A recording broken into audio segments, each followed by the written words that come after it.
ഈശോമിശിഹായ്ക്ക് സ്തുതിയായിരിക്കട്ടെ. ആത്മീയ ഭോജ്യത്തിൽ നാം ഇന്ന് വിചിന്തനം ചെയ്യുന്നത് ദരിദ്രർക്ക് പോലും ആവശ്യമായ ഒരു കാര്യമുണ്ട്. അതാണ് ദൈവവിചാരം. ദരിദ്രർക്ക് പോലും ദൈവവിചാരം വളരെ ആവശ്യമാണ്. സങ്കീർത്തനം 115 12-ാമത്തെ വചനത്തിൽ നമ്മൾ കാണുന്നൊരു കാര്യമുണ്ട്. ദൈവത്തിന് നമ്മെക്കുറിച്ച് വിചാരമുണ്ട്. ദൈവം നമ്മുടെ കാര്യത്തിൽ ശ്രദ്ധാലുവാണ്. ഈ കാര്യങ്ങളെല്ലാം കർത്താവിൻ്റെ വചനം കൃത്യമായിട്ട് നമ്മെ ഓർമ്മിപ്പിക്കുന്ന ഒരു കാര്യമാണ്. ഇനി നമ്മൾ ഏത് ജീവിതാന്തസ്സിൽപ്പെട്ടവരാണെങ്കിലും നമുക്ക് ആവശ്യമായിട്ടുള്ള ഒരു കാര്യമാണ് ദൈവവിചാരം. തോബിത്തിൻ്റെ പുസ്തകം 2-ാം അധ്യായം അവിടെ നമ്മൾ കാണുന്നൊരു കാര്യമുണ്ട്. തോബിത്തിൻ്റെ ബഹുമാനാർത്ഥം അവർ ഒരു വലിയ സദ്യ ഒരുക്കി. വിഭവസമൃദ്ധമായ സദ്യ. ഭക്ഷണ സമൃദ്ധി കണ്ടപ്പോൾ തോബിത്ത് പറഞ്ഞ ഒരു കാര്യം മകൻ തോബിയാസിനെ വിളിച്ചിട്ട് പറയാണ്, നീ പോയിട്ട് ദൈവവിചാരമുള്ള 1-2 ദരിദ്രരെ കണ്ടെത്തി അവരെ കൊണ്ടുവരിക. നമുക്ക് ഈ ഭക്ഷണത്തിൽ ഒരു പങ്ക് അവർക്ക് കൊടുക്കാം. ദൈവവിചാരമുള്ള ദരിദ്രർ. അതുകൊണ്ടാണ് ഞാൻ പറഞ്ഞത് ദരിദ്രർക്ക് പോലും ആവശ്യമായിട്ടുള്ള ഒന്നാണ് ദൈവവിചാരം. അങ്ങനെയുള്ളവരെ ദൈവം പരിഗണിക്കും, അവർക്ക് ആവശ്യമായത് ദൈവം നൽകും എന്നുള്ളത് ഈ ഒരു വചനഭാഗം നമ്മെ കൃത്യമായിട്ട് പഠിപ്പിക്കുന്ന ഒരു കാര്യമാണ്. നമുക്ക് 3 തരം വിചാരമുണ്ടാകാം. 3 തരം. അത് 3 തരം സ്നേഹത്തെ സൂചിപ്പിക്കുന്നതാണ്. ഒന്നാമത്തേത് ദൈവസ്നേഹം. രണ്ടാമത്തേതാണ് പരസ്നേഹം. ഗലാത്യർ 5:14 വായിച്ചാൽ അവിടെ പറയപ്പെട്ടിരിക്കുന്ന ഒരു കാര്യം ഇതാണ്, ദൈവസ്നേഹം, പരസ്നേഹം, ഇതിൽ ബാക്കി എല്ലാ കൽപ്പനകളും അടങ്ങിയിരിക്കുന്നു. പക്ഷെ ആ കൂടെ അവിടെ പറയപ്പെട്ടിരിക്കുന്ന ഒരു കാര്യം അതാണ് മൂന്നാമത്തേത്, സ്വയം സ്നേഹിക്കുക, സെൽഫ് ലവ്. അത് ഹെൽത്തി ആയിട്ടാണെങ്കിൽ വളരെ നല്ല ഒരു കാര്യമാണ്. കാരണം അവിടെ പറഞ്ഞിട്ടുണ്ട് തന്നെപ്പോലെ തൻ്റെ അയൽക്കാരനെയും സ്നേഹിക്കുക. അപ്പോൾ തന്നെ സ്നേഹിക്കാതെ എങ്ങനെയാണ് അയൽക്കാരനെ സ്നേഹിക്കാൻ പറ്റുക? നമ്മളെ തന്നെ സ്നേഹിക്കുന്നത് നല്ലൊരു കാര്യമാണ്. അത് ആരോഗ്യപരമായിരിക്കണം എന്ന് മാത്രം.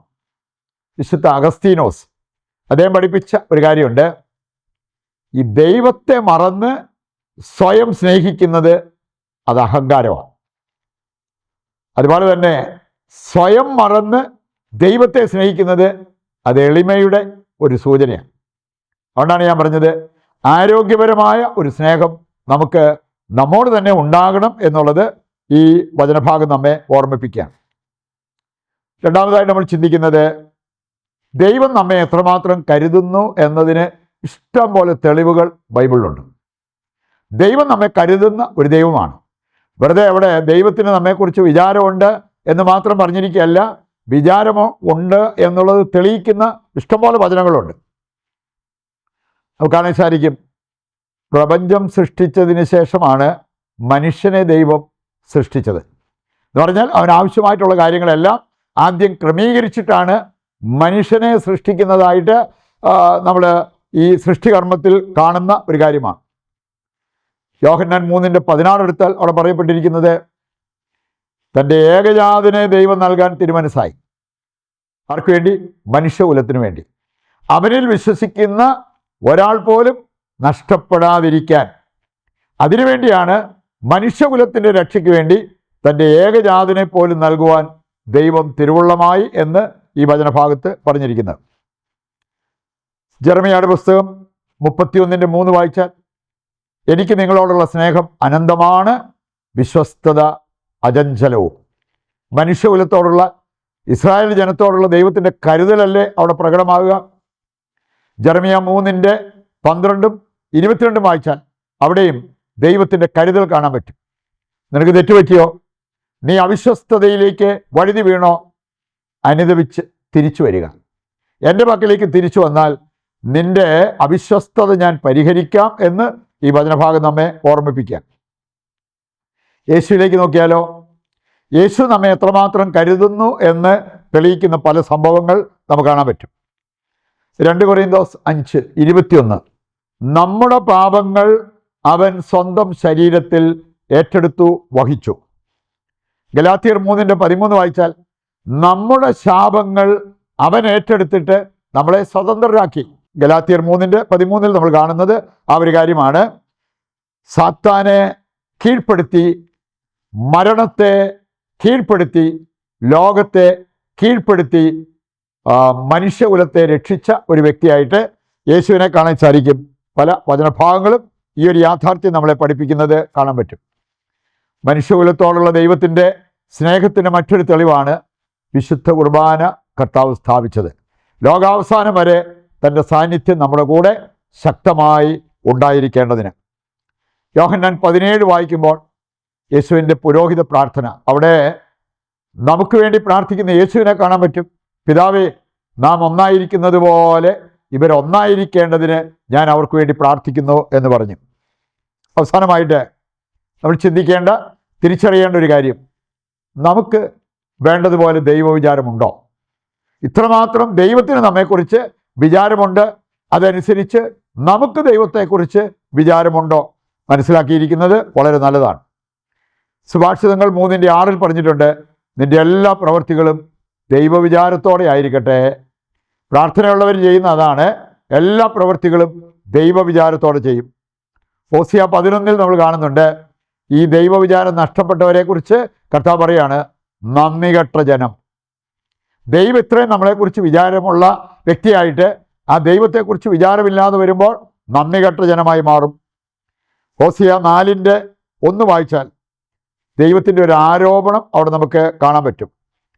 ദൈവവിചാരം ദേശത്ത് നഷ്ടമായിരിക്കുന്നു എന്നാണ് അവിടെ പറയപ്പെട്ടിരിക്കുന്നത്. പകരം എന്താ?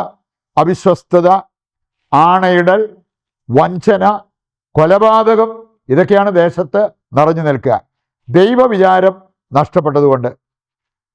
അപ്പോസ്തല പ്രവർത്തനം 9 നമ്മെ പഠിപ്പിക്കുന്നു, ഇവിടെ സഹോദരങ്ങളെ പീഡിപ്പിക്കുമ്പോൾ ദൈവത്തെ തന്നെയാണ് നമ്മൾ പീഡിപ്പിക്കുക. മത്തായി 25 നമ്മളെ പഠിപ്പിക്കുന്നു, ഇവിടെ സഹോദരങ്ങളെ അവഗണിക്കുമ്പോൾ ദൈവത്തെ അവഗണിക്കുന്നു, പരിഗണിക്കുമ്പോൾ ദൈവത്തെ നമ്മൾ പരിഗണിക്കുന്നു. ഗലാത്യർ 2:10 വായിച്ചാൽ പാപങ്ങളെക്കുറിച്ച് ചിന്തയുള്ളത് വളരെ നല്ലതാണ്, നമുക്ക് ആവശ്യമായിട്ടുള്ള ഒരു കാര്യമാണ്.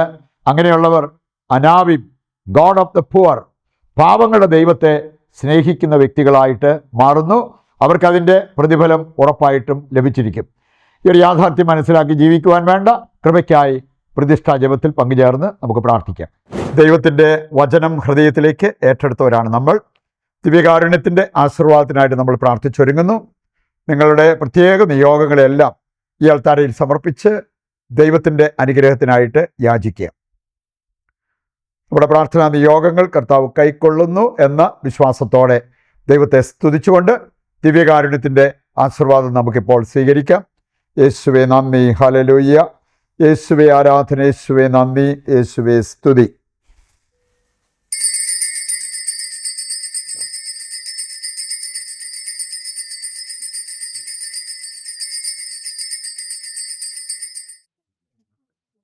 ഈശോമിശിഹായ്ക്ക് സ്തുതിയായിരിക്കട്ടെ. മറ്റൊരു എപ്പിസോഡുമായി നാളെ വീണ്ടും നമുക്ക് ഒന്നിക്കാം. ദൈവം നിങ്ങളെ സമൃദ്ധമായി അനുഗ്രഹിക്കട്ടെ.